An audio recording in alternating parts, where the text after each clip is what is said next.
Holland. Hi. Good morning. Class will come to order right on time. I'd like to welcome all of you to the Wilson Center. I'm Jane Harmon, the President and CEO, and a special welcome to Earl Stafford, a member of the Wilson Board, which makes him the most important person in the room. And welcome back to Haile Esfandiari, the vaunted, fabulous former director of our Middle East program, and especially warm welcome home to Joby. On Sunday night, I got off the shuttle at National Airport. It was 10 o'clock at night, and I was, of course, wide awake, not. And there was, standing there, I guess it was 9 o'clock, ready to board the last shuttle, a very senior former member of the Israeli military, whom I know well, got a big hug, and then, not a hello, he said, "What's more important, Iran or ISIS?" And I said, "You're going to say Iran, but you haven't read this book." And I pulled it out. This is true. This is a true story. I pulled it out of my little overloaded carrying case. I had just finished Joby's book. If you haven't read Joby's book, read it. As a recovering politician, I can tell you that there are two rules in politics. One, know your audience, and two, tell stories they'll remember. Joby, you nailed it. I couldn't put your book down. For those of you who don't follow his byline, how is that possible? Joby is a former Wilson scholar, stress, Wilson scholar, and secondarily a reporter for the Washington Post. He's a Pulitzer Prize winner and now the author of Black Flags, The Rise of ISIS, a book he worked on here, way ahead of the news cycle when ISIS was just showing up on the world's radar. He and Henri Barkey, seated over there, the new director of our Middle East program and a very well-known and impressive scholar of the Middle East in his own right, are going to tell the story of a local insurgency that turned into a global threat. And here's what Joby gets that so many policymakers are missing. He understands how ISIS picks up followers, the lost and the bewildered, and he gets where their power comes from. There's a scene early in the book where Zarqawi, we've all heard of the late Zarqawi, commands a group of his fellow prison inmates in silence, using only his eyes. For kids sitting in their parents' basements around the world, this group is unfortunately magnetic. We still don't have an adequate strategy to counter that pull. If we can't crack the recruitment puzzle, we're in deep trouble. So we're thrilled that Joby and Henri are here to unpack the problem and, of course, solve it. And we're grateful to Kim Gaddis, International Affairs Correspondent for BBC and a good friend of the Center, for moderating today. Please join me in welcoming them now. And if you care about this issue, please think about picking up the very best book on the topic right outside the door when this program is over. Thanks again. Mm-hmm.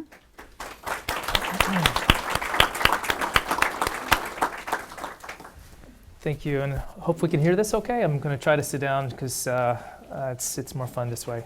I have to thank my fellow panelist, Henri, who I've just met and is a terrific addition to the Wilson Center and came after I left, and my old buddy Kim, who was, we bumped around together on the back of the press plane for the State Department for many moons and went to some crazy places with Hillary Clinton at the height of the Arab Spring turmoil, including a memorable trip to Tripoli, just as right after Gaddafi had fallen, and to Tahrir Square with Hillary, and also just in many hotels where the deals are being attempted to try to settle this problem that we now see in Syria, but just never was able to come to fruition. And it's also really great to be back here at Wilson, and I know you all appreciate what a great institution this is. For me, coming here as a fellow, it was absolutely miraculous. As after 30 years of newspapering, I experienced two things I'd never had in my life. One was quiet, no editors screaming at me about deadlines at 5 o'clock in the afternoon, and none of this 24/7 ADD that is the daily news cycle today. And the other was having an office with a door that closed. I was so enamored of that door, I went overboard the first couple of weeks and cloistered myself behind that wonderful door until everyone here probably thought I had died. But eventually I ventured out and discovered all the many other wonderful things about the center, including so many knowledgeable and incredibly generous scholars and a world-class research department. And of course, Jane, who cares deeply about this issue we're talking about today and who challenged us every day to dig deep and ask big questions. So this is just my long-winded way of saying thanks to Jane and also to Hale and to Robert and many good colleagues that were part of this organization when I was here. The most chilling encounter I had during more than 2 years of working on this book took place not in Syria, but in a cafe in Jordan with a man who doesn't appear in this book at all. When I met him, the man was on the periphery of the ISIS movement and he was traveling in and out of Syria, though he wouldn't tell me what he was doing. He had also been part of Abu Musab al-Zarqawi's terrorist organization in Iraq in the 2000s, so he was a rare witness to the full arc of this group's history. And this was a useful starting point for discussion about where ISIS came from and where it believes it is heading. This man had been part of the beta version, and he had absorbed the lessons, the successes and the failures that were part of the Zarqawi generation and were incorporated in the upgrade in Zarqawi 2.0, or as we call it, ISIS. I agreed not to identify this man as a condition of our meeting, but we'll call him Uthman. He was 52 years old when we met, bald with salt and pepper hair, shortish, a little pudgy, but with a fierceness about him, a sense of barely restrained contempt. At our first meeting, he tried to put me at ease by assuring me that he doesn't regard me as a mortal enemy under current circumstances. In other words, since we were in neutral Jordan, he wasn't obliged to kill me. This was actually the second time someone had started to interview with these words, and it wasn't really nearly as assuring as you might think it was. My translator, he does not engage at all. She's an Arab woman who does not wear the veil, so Uthman refuses to shake her hand or even to look at her when she addresses my questions to him. We're clearly from different worlds, and he makes clear that my world is deeply offensive to him. We had two meetings, one in early 2014, at a time when ISIS had controlled Fallujah but had not undertaken the offensive that captured Mosul and most of Anbar province. In our second meeting, he pulls out a flash drive and he tells me it contains a video of French hostages. And he was being a courier, relaying these videos to someone in the French government so negotiations could begin. This was my moment to be offended. So I said to him, is this ISIS's idea of a just society? Hostages and kidnappings, destroying ancient artifacts, beheadings and crucifixions? Is this who you want to be? This is when Uthman finally dials back the angry act and starts to try to explain to this curious foreigner how ISIS had evolved and why it persisted in doing the things that seemed so depraved to us outside the Islamic fold. These tactics are not the important thing, he said to me. They're just a means to an end. What you're seeing in Syria and Iraq is the start of a course correction in history, a change in the balance of power. This change started with bin Laden, he said, but it truly caught fire in Iraq under Abu Musab Zarqawi. Zarqawi was the real thing, strong, charismatic, bold, strategic, and he nearly pulled it off. By 2006, 3 years into the Iraq conflict, the American occupiers were mired in an insurgency and they were desperate to find an exit. Zarqawi was inspiring thousands of jihadists around the world to travel to Iraq to fight in an insurgency that was bigger by then than the Afghan insurgency years before that.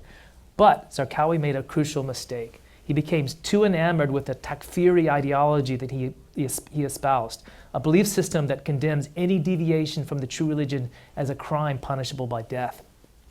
So listening to his inner takfiri, Zarqawi killed Sunnis as well as Shiites, and he killed too many of them. And this is how he lost, Uthman said. If he had focused on the real enemies, the regime, the Shiites, the Americans, he would have been victorious.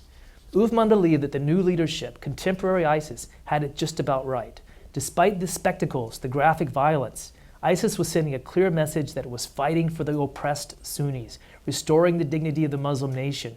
ISIS was taking care of Sunnis in territory that it holds. And as for extreme tactics, the kidnappings, the beheadings, the crucifixions, these are weapons of an army that doesn't have traditional arms, aircraft carriers, jet fighters, drones. What we're seeing in Syria is chaos, he said, but chaos means we can control. Under conditions of chaos, we can overtake the regimes. Before the war in Syria, the regime was too strong. Now there is chaos, and we have 100,000 Muslim warriors on the ground doing battle. This is an unstoppable force, he told me, because its true strength lies not in technology or weapons, but in the power of ideas and in the moral strength of an organization that is willing to sacrifice anything, including its own lives, to achieve its goals. The last thing he said to me was a warning. The West should get out of the region and let Muslims settle scores as they wish. He said, for 90 years, the West has not listened to us. If they continue on this path, what is going on in Iraq and Syria is barely 1% of what will happen in the future. The world will blow up. So how did we get to this point? My book is a story of origins. I don't pretend to have solutions or even a clear view of where the conflict is heading. The book is a character sketch, a narrative of events and personalities behind ISIS's founding generation. It's a story of a radical group of jihadists who, even 15 years ago, were rejected by al-Qaeda as being too extreme. It chronicles the life story of al-Zarqawi, an uneducated, unaccomplished thug from the streets of Zarqa, Jordan, who embraced an austere vision of Islam and pioneered many of the tactics that ISIS uses today, from videotape beheadings of young men in orange jumpsuits to shocking displays of violence against ordinary Muslims in their markets, schools, and mosques. It tells of how Zarqawi managed to bring together disaffected Ba'athist and radical Islamist fanatics together to launch a highly effective insurgency in Iraq, remarkable in its discipline, its organizational talent, and its strategic cunning. Zarqawi was killed, as we all know, in 2006, and his followers were eventually driven underground by a Sunni revolt, the Anbar Awakening, combined with an increasingly effective counterinsurgency campaign engineered by Stanley McChrystal, David Petraeus, and others. But the surviving embers of Zarqawi's organization would discover a new opportunity amid the upheavals of Arab Spring, events so familiar to all of us here, culminating in the moment last year when the rebranded organization known as ISIS stormed into Western Iraq and into the consciousness of ordinary Americans. To casual viewers, ISIS appeared to come out of nowhere, like an epidemic that appears suddenly and spreads devastation over a wide area. But like most outbreaks, this one had a long history of events and decisions that created ideal conditions for the calamity that came. It started with having an ideal incubator, the modern Middle East with its many conflicts and fault lines, Palestinian, Israeli, Sunni, Shia, Kurds and Arabs, the Afghan conflict, giving birth to the modern jihadist movement, repressive regimes and harsh prisons contributing to the radicalization of men who would become leaders of the movement. Or as my Wilson Center colleague Rami Corsi says, the combination of American jets and Arab jails becoming the fulcrum for this great this cause that rose out of Iraq in the 2000s. A second critical ingredient for any epidemic is a carrier. And my argument in my book is that Zarqawi was truly a transformational figure, one who was indispensable in bringing together this amalgam of disaffected Ba'athists and fanatical jihadists. In the West, we tend to fixate on Osama bin Laden to this day, the old man with the dyed beard sitting behind the camera with his ponderous sermons. But for the generation of jihadists who came up after 9/11, Zarqawi was the man of action that they most wanted to emulate. There's an amazing memoir that came out a few years ago by Robert Fowler. He was a Canadian diplomat who was kidnapped by insurgents in Niger and held for 180 days. And he got to observe every day what they did and what they thought and what they talked about. And once a week they would have a TV night where they'd set up a laptop computer and the young jihadists would come and watch the videos. And here's what he said about the videos they watched. He said, while bin Laden was lionized by the young men around us, the star of each show was the brash, in-your-face al-Zarqawi, a Jordanian who was a former leader of the Iraqi franchise of al-Qaeda. Al-Zarqawi walked the talk on cleansing Muslim lands of the presence of infidels with passion and utter ruthlessness and without compromise. He was their man of action. He did, in their view, what others merely talked and fantasized about. The scene that the young ones loved the most on what we came to call TV night was Zarqawi standing, legs planted wide, with a vicious, open-mouthed grin on his face, fitting the entire 100-round magazine of a Belgian light machine gun just past the camera with the sound jacked way up. We could almost hear this scream of whatever Arab equivalent is of, "Get some." The third element of this unfolding epidemic is malpractice. The West repeatedly making the wrong diagnoses and doing a spectacular job of making the situation worse. In 2003, few beyond the intelligence world even knew who Zarqawi was. And then, in 2003, Washington made Zarqawi a terrorist superstar, declaring to the world that he was this link between Saddam Hussein and al-Qaeda. And it turns out he wasn't that at all. They were absolutely wrong. And yet, Zarqawi became a superstar internationally, and a few weeks later, when U.S. troops invaded Iraq, this newly famous and well-funded terrorist was waiting for them. He'd gained a battleground and a cause, and soon thousands of followers. The Zarqawi story doesn't happen without assistance from the United States. No one appreciated the magnitude of these missteps more than the security officials in the Arab states who watched it all unfold. One of the Jordanian intelligence officials, who's a big part of my book, narrates the early chapters with Zarqawi, and he also is part of the closing chapter of the book. We happened to be sitting together on a June day in Amman when the Iraq city of Mosul fell, watching on TV the images of these victorious ISIS fighters with their pickup trucks and their black flags fluttering behind them. To the man I was sitting with, this is an unbelievable development. At that moment, the whole world was waking up to ISIS, but in fact, his country had been fighting this movement, this ideology, in its various guises for decades. It was a containment effort and a constant struggle that ebbed and flowed. And every time his country seemed to be getting things under control, someone from outside the region would do something rash and make things 1,000 times worse.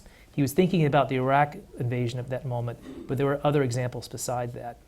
And there was nothing this little country could do now to reverse that history or the many mistakes and missteps that had led to this day. Abu Haytham and his colleagues could only strengthen their own defenses and marvel at the persistence of this particularly virulent jihadi strain that had originated, to Jordan's great chagrin, in its own borders. "Look how fruitful they had been," he said to me, gesturing at the images on the screen. "We worked so hard to stop them. They always get sick, but they never die." Thank you.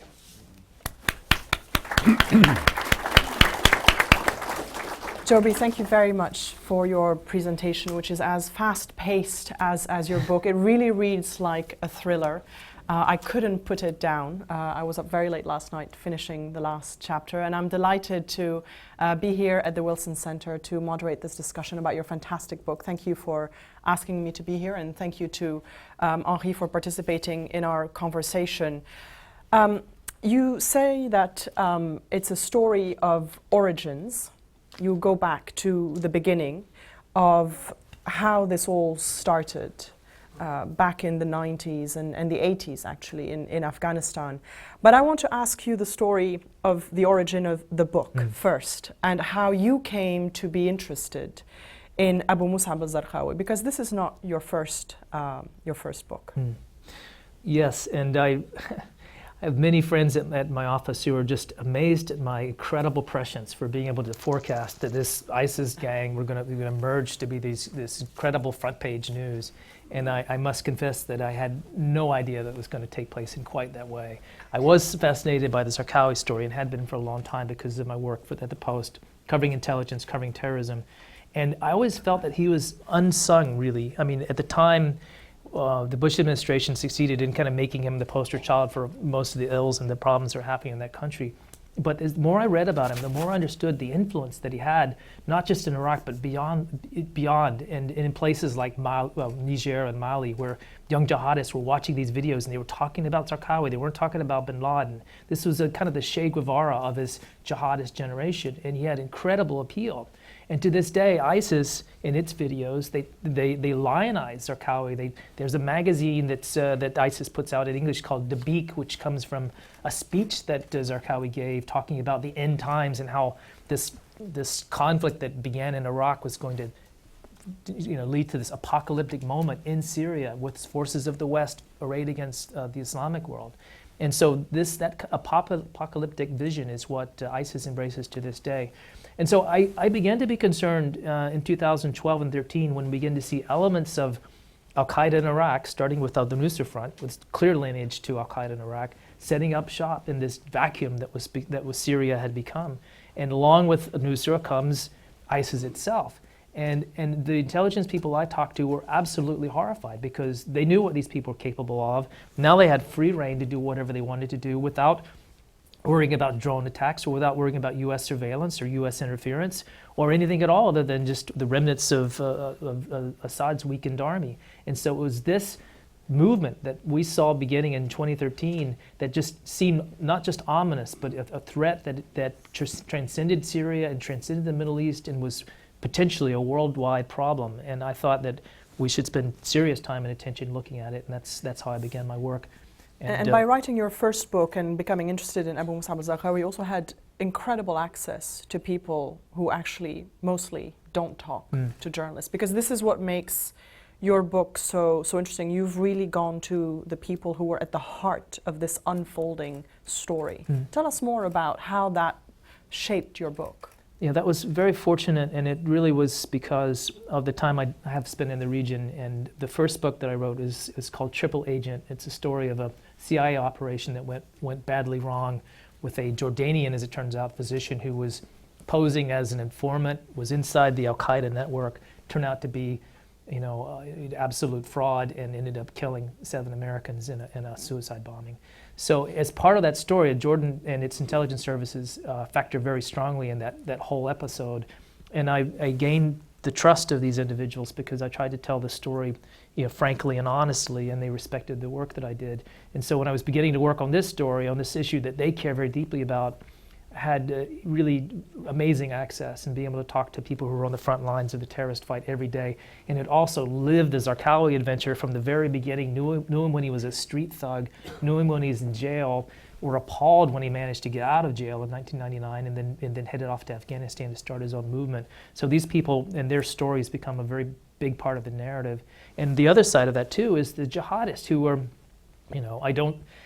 I didn't do anything absolutely crazy and tried to keep my head on my shoulders, but I did talk to a number of people who were part of the movement, had been part of Zarqawi's gang, and could tell me really intimately why he was so popular, why he appealed to people as he did, and why he's so important today. Tell us a little bit more about that, and Henri, I'd like to draw you in to this as well, because you paint a very detailed, complex, granular portrait at the beginning of Abu Musab al-Zarqawi. He's impatient, he's got multiple personalities, he's narcissistic, but he is also a caregiver, he's in love with his mother, adores his sisters. I was very struck by this passage at the beginning of the book where he's released from prison after 5 years, and he goes home to Zarqa, but the first thing he does is come back the next morning at 5:30 to be with his tribe, the men that he spent time with in prison. And as we try to understand the pull that ISIS has, it's important to understand the people at the heart of it. Yeah. If I could paint the scene of this prison in Jordan where Zarqawi was with this other, like-minded jihadist in the 90s. Here's a place, it just is as awful as any that you can imagine. It was a place, actually, it was an abandoned prison that the Jordanians reopened in 1994 because they had so many problems with this new virulent strain of jihadis that were coming through the country that they wanted to cloister them off by themselves, and they did. And inside this little jihadist university, which emerged out of this prison, you've got a teacher, this guy named Makdizi, who was kind of the scholar, or the spiritual leader, the advisor. But the one who really became most powerful was Zarqawi, because he was the one who was brutal in his own way. He commanded absolute loyalty and obedience, but also was his very passionate caregiver to his men. And there's one guy who was a double amputee in the prison with them. Great story about him. He had been a suicide bomber who had gone into a pornographic theater in Amman to try to blow the place up as a symbol of the West. But he became so engrossed in the film that he sat there with the bomb in his lap and forgot to leave. And so the bomb blew up and he lost his legs, and he's one of the men in this prison with Zarqawi. And so it's kind of this sad case, and he was a little bit psychotic and he needed medicine, but Zarqawi made him his personal caregiver. So it was time for the guy to bathe or go to the toilet. Zarqawi would pick him up in his arms and carry him off to the bathroom, and when he didn't have a blanket, he would give him his own. So this is a man who commanded loyalty from the guys on the street who were part of this milieu. They were people who had been, two-bit criminals. They'd been kind of, terrorist wannabes. They weren't a particularly impressive group, but he commanded absolute loyalty within this circle, and they stuck with him through Jordan, through Afghanistan, into Iraq. This becomes the nucleus of his movement, and eventually of ISIS. It's incredible. Is that one aspect of the story of ISIS, or the story of these radical groups, that we overlook when we're watching from a distance from Washington, when we don't understand the personal connections between these people? Well, there are many different layers of personal connections. I mean, you see in the Zarqawi story, first of all, the importance of the town he comes from, the relationships that Joby really well describes very well. It's also the loyalty issue. I think it will be very interesting when Joby, maybe you'll write the sequel to this book, because this whodunit is not over yet, the Baghdadi story, because I think Baghdadi is doing exactly the same thing that Zarqawi is doing, in the sense of building essentially the same types of loyalties. And so, yes, I think there are many things we don't understand, and the nice thing about this book is that it opens up a little bit. And one of the, I wanted to mention one thing which was, to me, was very striking. In the book, at one point, Joby talks about the fact that when Zarqawi started operating in Iraq, one of the things that existed in Iraq was this sense that, yes, there are Sunnis and the Shia and the Kurds, but there was a sense of unity, there was a sense of togetherness. It may not have been perfect. Iraq was a hodgepodge, but some people felt, but Zarqawi, being a Jordanian, really didn't care about this unity, really didn't care. I mean, he wanted to blow the place up. I mean, he had absolutely no loyalty to anything Iraqi, and he just was somebody who came from the outside and was very much intent on destroying everything on his way. And that's actually one of the most interesting insights in the book about how loyalties and all these relationships work, but at the same time there's this destructive element to it that the Zarqawi...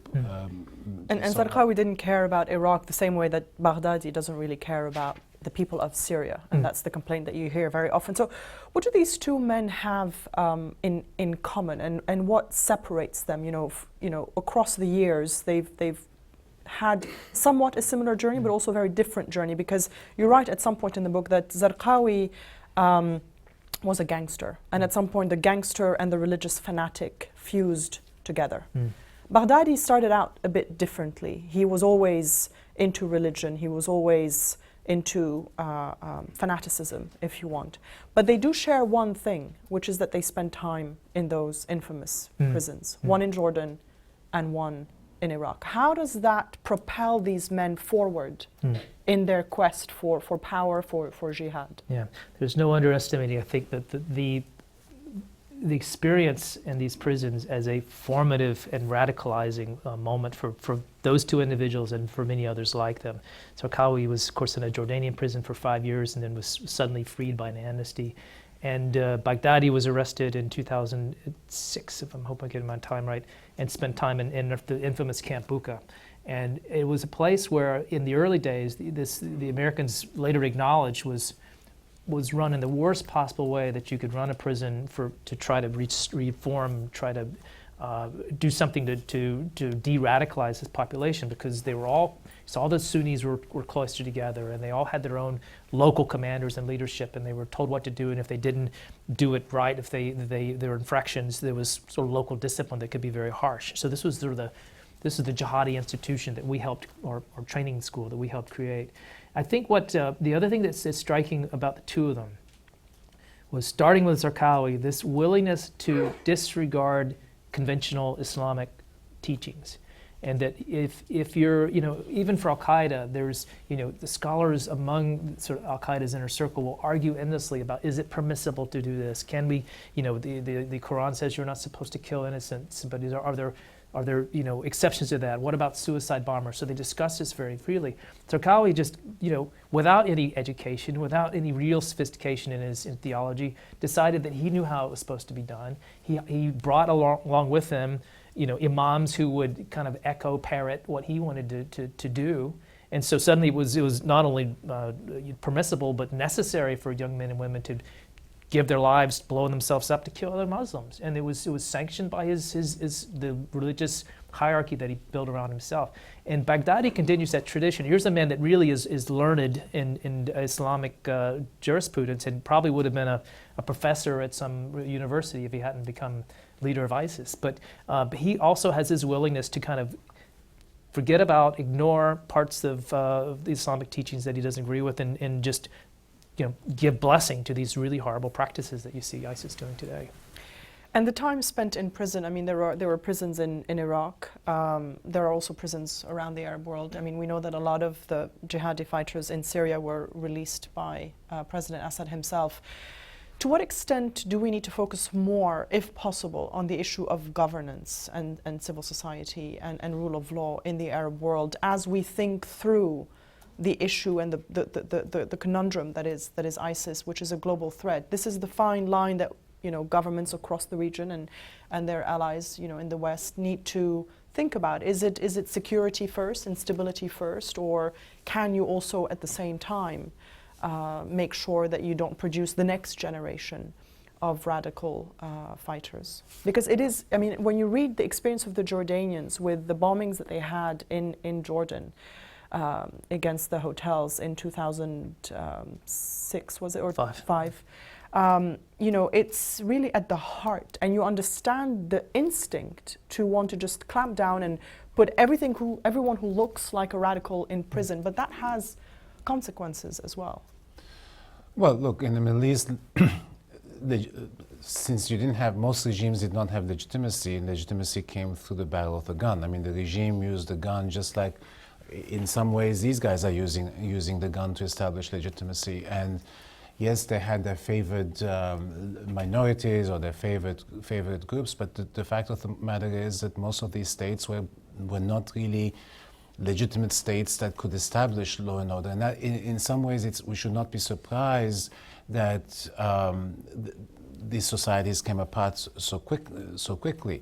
The issue is, what do you do next, and how do you rebuild? I mean, it's going to be we can't see the end of the fighting at the moment before we can even start contemplating restructuring these societies. But it seems to me that with state authority being completely destroyed, with whether it's Damascus or Baghdad not being able to exercise control beyond 30 miles or 50 miles from the capital, what we might see is a grounds up, and that's what we need to think about, the grounds up rejuvenation of the societies, where localities start taking hold of their own destiny and we think about decentralizing as much as possible. I mean, how do you create legitimate political authority in these societies which we've never had?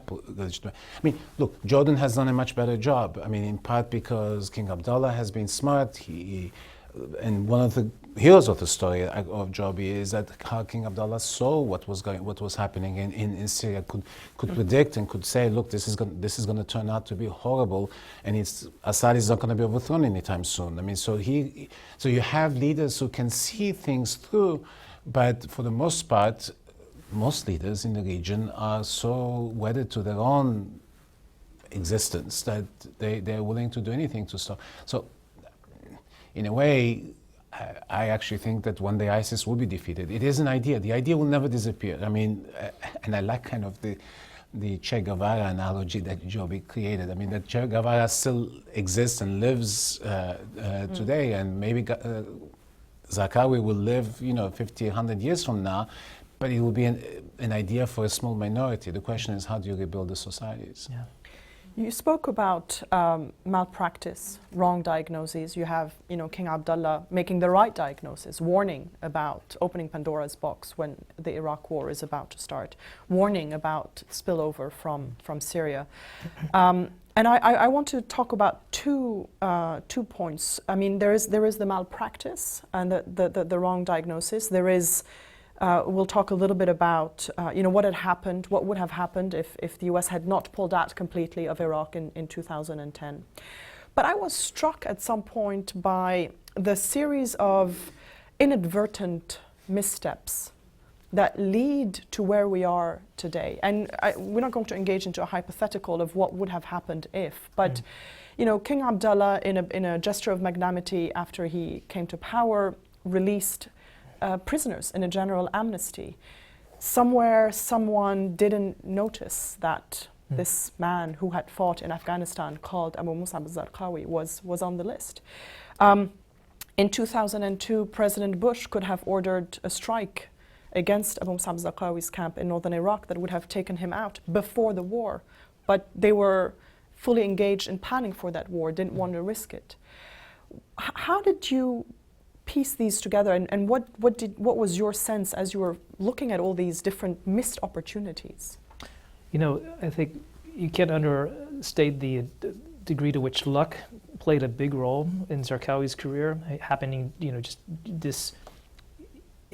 If he had stayed in prison as was initially sentenced for 15 years, he would have been a middle-aged man and in prison until after the Iraq War had started, if it were indeed were to continue on that path. It just by quirk of fate, you know, there was the King of Hussein passed away in 1999. A new king takes the throne. There's a long tradition in Jordan that, you know, a new king starts fresh and political prisoners are allowed to be released. And it's not just something that the king does by whim. There are committees that get together to decide who should be on the list. It's a very long process. This wasn't done overnight. Yeah, it was not just something that he just sort of did by fiat. And the people who were on the list were sort of chosen by others. And at the time, Zarqawi wasn't that big of a deal. He was one of a group of guys who'd fought in Afghanistan, didn't seem particularly, you know, more dangerous than the others, a little more of a hothead. And so he was allowed to go free. And of course, the intelligence guys who were watching this were going absolutely crazy because they're worried, oh gosh, what are these guys going to do for us now? They were trying to blow up pornographic theaters, you know, in the early 90s. What's next?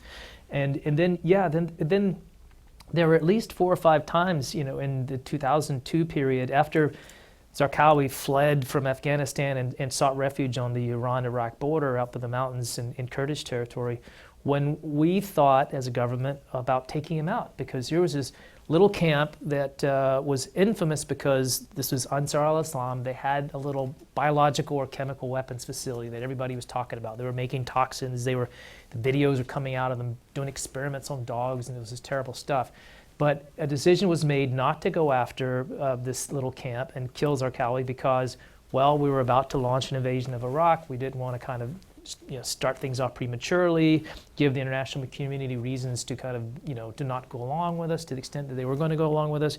So each step, this idea was knocked down, and you have to look back now and thinking of, man, all these times when Zarqawi could have been, you know, sidelined or killed or whatever, all of them were missed, and instead of that, we gave him international celebrity. I mean, the moment that the real turning point to me was the moment when Colin Powell gets before the United Nations, making the case for war, puts up this big graphic about all these terrorist bad guys who are connected in some way between Saddam Hussein and al-Qaeda, and at the top of the list, here's a picture of Zarqawi that nobody had ever heard of before, but this was the poster child for this terrible nexus that the U.S. feared.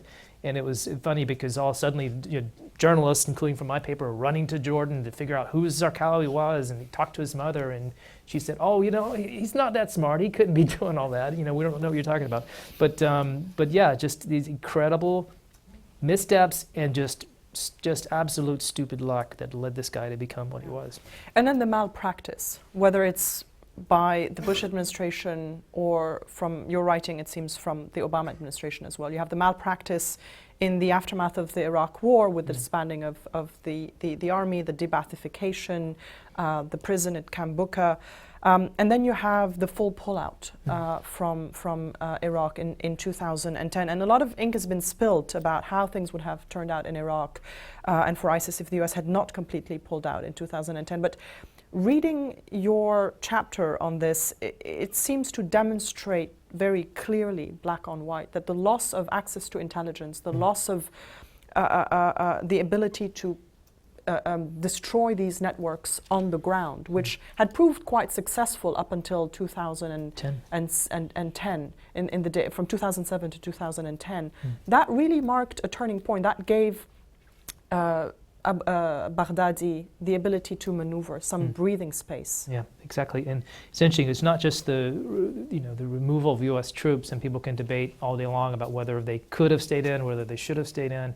But the thing we lost in 2010 was not just a military presence, but we lost intelligence access to Iraq.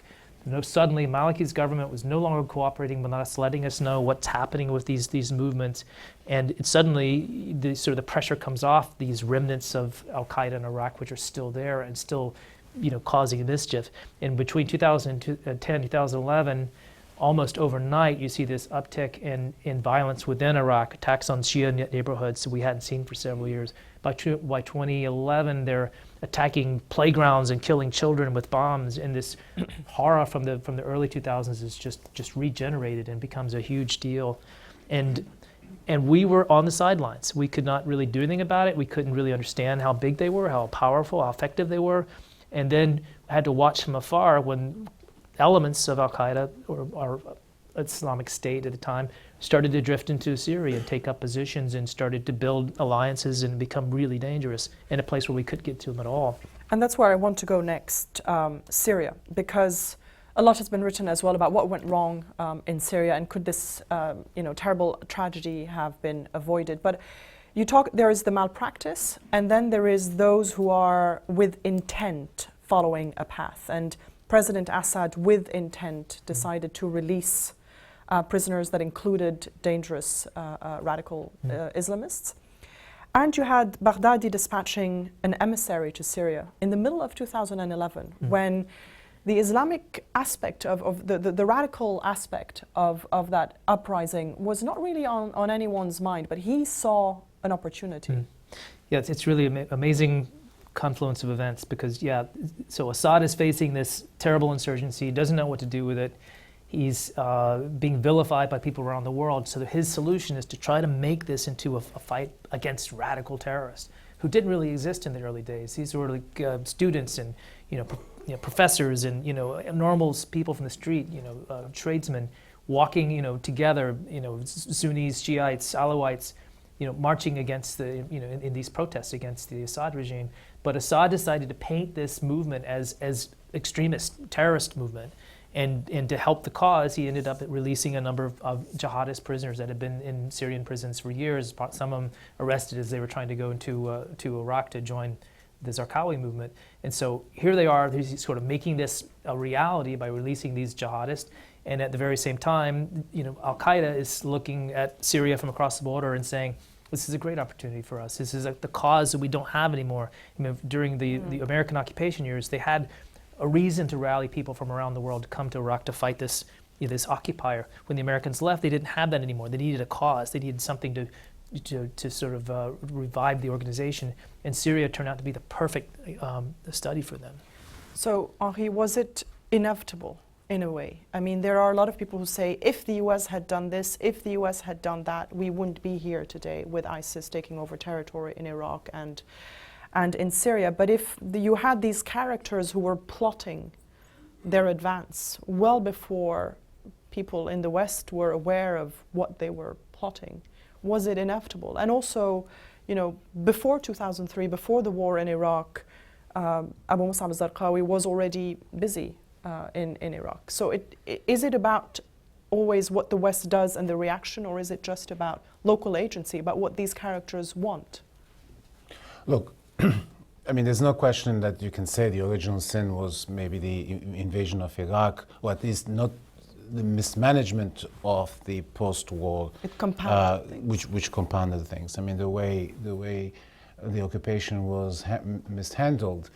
But then, when you say these guys were already operating, I mean, Zarqawi was in the al-Ansar camp in northern Iraq, and he had just come back from Afghanistan. So then you go back to the invasion of Afghanistan by the Soviets, I mean, which started the chain reaction. I mean, so there is always an external power to some extent that has some role in it. But that's why I think we need to look at domestic factors. We need to look at local agency, and we need to look at the fact that violence became part of many of these societies because regimes used violence. I mean, so violence begets violence in the end.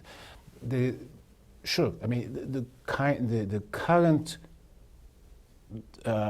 path may have been affected by the mistakes of the Bush administration, but I think there was something there, obviously, at the beginning that compounded things. So I don't think we can, I mean, I think spending too much time on the inevitability of this is, the interesting question is what happens next. I mean, in many ways, what happens next in Syria. And you have the answer to ending all the conflicts. Tell us. No, I know. Well, look, something Joby said, he talks about this guy who he names as Uthman, who says to him, you just told us that, he says, let the West get out and let the locals handle this thing. Let them work it out. And maybe that is a solution. And maybe it is, until the regional countries and the societies do own up to this problem, that there won't be a solution. The West will not be able to solve it. That's very, very clear. So the question is, you move back agency, not just in terms of terrorist organization, but agency in terms of the regional states, and let them, instead of calling up the White House and say, come and do it, let them do it. But the US isn't completely out. It's not fully in, but it's also not completely out. And now we've come full circle with the Russians getting back in and feeding the narrative that started all of this back in the 80s with the fight against the Soviets. I think that's one theme that from the book that just resonates at this particular moment, because Zarqawi and his generation, they cut their teeth on this big epic fight against the Russians, the communists in Afghanistan. And the thing is, they not only got their battlefield experience and the radicalization that took place there, but they succeeded. And so the fact that this little ragtag gang of mujahideen from around the Islamic world managed to defeat a superpower, it's just part of their mythology now. And they see this as inevitable. They're favored by Allah, and this is going to be something that's going to be repeated across the world stage. And so here Russia is coming back into the region in a way that you can just see the Twitter messages lighting up from these ISIS groups saying, aha, see, they're back, here's our opportunity, come join us, come help us. There's some desperation, I think, to some of those requests because they're getting attacked pretty hard, but they also see this as a great cause, a great rallying cry. This is the epic battle in Dabiq that Zarqawi talked about, and now it looks like it's at hand. Right. I could ask another million questions, but I think it's time for the audience to ask some questions. There are some microphones, if you could introduce, well, Jane, you don't need to introduce yourself, but... Fabulous panel, fabulous. Something not even mentioned today and barely mentioned in the book is Israel, yes, which is in the same neighborhood. And I think maybe it would be worth a few comments about whether Israel plays in this narrative, whether it did, and whether it does now. Because there are lots of stories about, for example, Hezbollah training in Syria and obviously targeting 100,000 missiles at Israel while it's becoming a better trained fighting proxy force of Iran. That's just one. But ISIS perhaps helping to fuel the unrest in Jerusalem now. So where does Israel fit? And Israel, or the Palestinian cause, was the original passion, right? That's what started this all. And the first attack that Zarqawi carried out was in '99 against an Israeli patrol, if I remember. Yeah, that's right. The reason he was correctly. arrested at the beginning, because the whole this environment in which Zarqawi and his followers arose was really, they were agitated by the Palestinian-Israeli crisis or conflict, because many of his colleagues, his comrades, were Palestinian. And they were mostly offended, they were upset with the Jordanian government because Jordan had made peace with Israel of all horrible things. And so they saw their ultimate mission is finding ways to attack Israel, or, as one of his former colleagues told me, get the West out of the way so we can handle things in Israel. If the U.S. isn't propping them up, don't worry about it. We can take care of the Israeli problem. That was always job number one for Zarqawi, up until the time that he went to Afghanistan, got sort of chased out of Afghanistan by Americans, ended up being injured in a bombing. The Americans dropped planes in a safe house that he happened to be in, so he breaks several ribs. And then he begins to shift his focus to what the great superpower of the United States that needs to be defeated as well, and we're going to do it in Iraq when they show up there. But really, it's all about reclaiming the region, erasing those boundaries that were created in the 1900s, early 1900s, that formed the State of Israel, formed Jordan, these countries that didn't exist as far as they were concerned until the colonial powers stamped them on the region. The number one reason for the caliphate to exist is to reverse that history, to restore the region to what it should be, which is a caliphate of Muslims that are with allegiance to Allah, and that's I think that's really the mission today. And to what extent does the Palestinian cause and the Palestinian-Israeli conflict still drive that thinking today? I think it's not the first priority, just because the ISIS is involved in big struggles on multiple sides, but it's part of their message. It's part of, if you look at their literature, it's it's not job A because we're fighting for our survival right now. But once we're victorious here, there's no question about what job B is. Okay. Right here in the front, please. Stanley Cobra, let me ask about another country, Turkey. The foreign fighters are largely going through Turkey. Turkey's a NATO member. And now we've had the bombing in Ankara, which they suspect is attributed to ISIS, although I haven't seen any responsibility being taken for that. So could you address the implications for Turkey? And also you may want to chip in here as well. Would you like to start with that then? Well, yes, there's no question that most of the foreign fighters went to both Iraq and Syria through Turkey, and the Turks were actually very reluctant to close the borders because when they saw that the shall we say, the moderate opposition was unsuccessful, the jihadists were far more battle-prone, they were much more willing to take on the Assad regime, and for Erdogan, the overthrow of Assad has always been priority number one. But the bombing, look, what has happened over the years is now in Turkey there is a significant underground infrastructure, ISIS infrastructure that exists. And the bombing in Ankara, just the two other bombings that preceded it in other parts of Turkey were directed against Kurds and lefties who are seen by ISIS as being their number one enemy because the Kurds in Syria have been fighting them. But they will not claim responsibility, because if they claim responsibility, that will force the Turkish government to come down and have to arrest huge numbers of people. So they don't want to do attention. But everybody knows that it is ISIS, because when you look at who the bombers are, now that they've identified who the bombers are, it's all part of an ISIS cell that went from Turkey to Syria and then went back to Turkey. So you're not going to don't expect a claim of responsibility. Right. We have another question in the front. Oh, sorry, the ambassador would like to ask a question. Thank you very much. Thank you. Probably I should have been on the panel. Jordan was mentioned. So I'm sorry. Thank you for being here, and thank you for this amazing panel. Thank you, Joby, for your book. You're very, very respected in my country, and I know that. This is an amazing analytical book that we deeply appreciate. How much you have went into the details of the details, and you have connected the dots to come up to the small and big and overall conclusions that you have came to. So I would like to thank you very much for that. It's very complicated, and you know that. And thank you, Kim, for your words about the complexity of the region and about the fact that you mentioned the peace process, and you mentioned the fact that the political grievances and everything. I agree with you fully.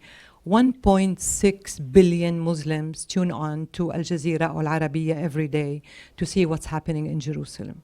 Every day. ISIS is dangerous. There are thugs and murderers and expansionists, and we all everything about them. That's one part of the thinking in our part of the world. But when it comes to Jerusalem, it's a totally different ballgame. Well, it's a totally different way of people. How do they resonate to the fact that, what's happening in Jerusalem? And this is, again, something that is forgotten now. Wherever you go, wherever you speak to officials, you speak to all over the world. And it's somehow how fighting terrorism extremely important, ISIS and what have you. The peace process, Jerusalem and what have you, dropped way down to number 4 or 5 or 6 down the agenda, whilst it should be number 1. The peace process, the two-state solution, is an important fact. Yeah. We're not saying this is something that you can push the button and everything's going to be fine. No, there are lots of challenges in our part of the world. Political issues, civil society issues, the civil liberties and what have you, governance issues, big time. We acknowledge that 100%. But remains the core issue that has to do with the grievances of the totality of issues for the Arab and Muslim world is the peace process and what's happening in Jerusalem. And add to that the ideology and the spread of the ideology and how this is becoming a magnet with the Russian interventions as well, becoming a magnet for Europeans and the European foreign fighters. Now when everything is said and done, those people are going to go back and do what? do exactly what they have been practicing to for the past 4 to 5 years, which is extremely, it's an overspill, it's a dangerous thing, and this is something that the solution of which has to be extremely comprehensive, international, and like-minded people have to come up and think extremely carefully about how to combat the ideology that is spreading all over. This is the most dangerous than the actual operations that are happening on the ground, because this is that we see in Jordan, we're very close to everything that's happening, and we see that the most important challenge for us in the future is going to be the spread of the ideology and the radicalism which is being all over. And thank you, Mr. Baki, for mentioning Jordan. Jordan has been, in His Majesty, has been ahead of the curve throughout the Arab Spring, and we being extremely small, but we have a big vision, and we try our best to be as much as possible on that front line. Thank you very much. Thank you, Ambassador. Thank Yeah. you. Of another, do you want to say something, Joe? Oh, just these terrific points, and I must say that one of the great things about the job that I've had, and I know Kim feels the same way, is being able to take myself out of this culture and this very narrow lens through which we see the rest of the world, and to travel to places like Jordan, to spend time in some of the refugee camps and see how people live there, and also see how those messages, how those images that we're seeing this past few weeks resonates in these parts of the world, and you can see you can just sense the hostility, seething, of some of these communities, and just, talk about motivation to join some group and try to do something. It's quite powerful, and I really appreciate you sharing that. Question in the front. Sorry to keep you waiting. Thank you. That was a good point. Great panel. Diane Perlman, School for Conflict Analysis and Resolution at George Mason. And for purpose of this question, I'm also involved with Psychologists for Social Responsibility, who took on the American Psychological Association around the colluding with torture. So my question is that I understand that Zarqawi was tortured when he was in prison in Jordan, and have a hypothesis that could have played an important role in turning someone who was just a thug into a monster. So could you comment on that? Yeah, there's no question that the practices at the time, and I must say, just in fairness to the current government, that things have changed a lot in Jordan since the 90s, and that when the king came in, he took very seriously the idea of prison reform, and there are now visitations by international rights groups, and so they look in on these prisons, which is not to say everything's perfect, but it's much better than it was. In the 90s, when these events took place, prisoners were routinely beaten. They were subjected to some pretty harsh deprivations. There talks, people's nails being removed and things like that. It was just a pretty horrible situation. But I think even more than that, what was more kind of a motivating factor for Zarqawi and those around him was not as much the mistreatment as the sense of them being together, and that was probably, looking back, a mistake, was to allow all these people to be essentially warehoused together, where they fed off each other, where they taught each other, where they sort of developed lines of command and allegiance that became sort of the core of Zarqawi's structure once he got out of prison. And but it was probably the single most important factor in his development as a radical, was those 4 years he spent in prison. We have time for one more question. Right there, please. Yeah. I was thinking. If you could introduce yourself, please. Yeah, beg your pardon? If you could introduce yourself. I'm Abbas Hamdani from UWM, University of Wisconsin, Milwaukee, a professor emeritus. I would like to ask the panel whether looking at the future, the real problem is our inability to change the foreign policy. We began looking at Iran, Assad, Hezbollah, and we thought that the Sunni resurgence will solve the problem. But now it appears that ISIS is extreme Sunni, and we are committed to Sunni resurgence, and we can't change our policy. So what do you think is the opinion of the panel on this? I'd love to hear Henri's thoughts on that. Well, I mean, I think it's an interesting question because, you know, in Iraq, people like Petraeus and McChrystal relied on the Anbar awakening. They relied on the Sunnis to fight back against the radicals. We're not seeing that really happen right now. The circumstances are different. You don't have troops on the ground in Syria to enlist people. But whether it's in Iraq or whether it's in Syria, we're not yet seeing Sunnis rise against, in any way, against ISIS. Not in a demonstrative, not in a powerful way. Well, look, it's very hard at the moment to expect local populations without any kind of leadership to rise up against an organization that chops people's heads off for no reason whatsoever. I mean, the amazing thing about what the ISIS has been able to do is to create this culture of fear that's how they control the population. I mean, it's not that different from what we've seen in the past with other very totalitarian ideas and organizations. I mean, the culture of fear is what. So, but in terms of going back to the question, I mean, look, US foreign policy does not work in ways that people think that, oh, we have these grand ideas and grand strategy of we're going to have a Sunni resurgence to fight the Shia relationship. I mean, American foreign policy is actually much more opportunistic, much more transactional. I mean, yes, at times, maybe during the Bush administration, there was this great idea of bringing democracy to the region. But as far as great ideas are concerned, that was it, and clearly they had not really thought it through and could not implement it. So when you look at today's to Obama administration, clearly the Obama administration, by going and doing this deal with Iran on the nuclear question, is trying to be opportunistic, is trying to work in different multi-phase, multi-track approach. But I don't expect American foreign policy to change in dramatic ways. And in fact, American foreign policy, I don't think has been very coherent, except that it has few principles. I mean, you've had, you know, the protection of Israel, the relationship with certain leaders, the maintenance of trade routes.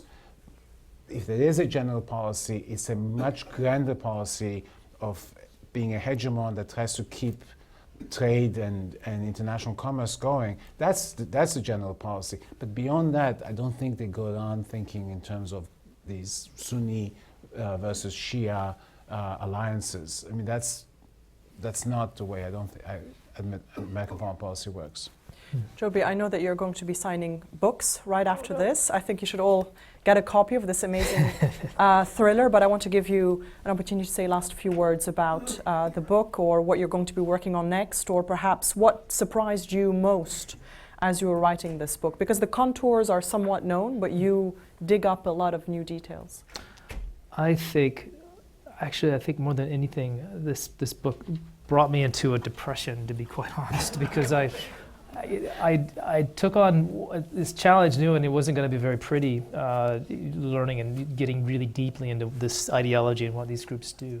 But part of my reporting was to kind of be immersed in this daily horrors on social media and seeing what these people are capable of, and see them kind of trip over themselves trying to come up with a more creative way to kill other people. And so I ended up being, just after a while, so burned out on the subject that when I came back from my book leave, I said, I got to get out of the Middle East for a while. But it's just depressing in the sense that these are fellow human beings with a vision and a mission that is so contrary to anything that we could imagine decent, normal human beings wanting to espouse. But it's a real threat, and it appeals to a lot of people. It's these things that horrify us are red meat to some groups around the world that just want to be part of that same organization, want to be doing what they're doing.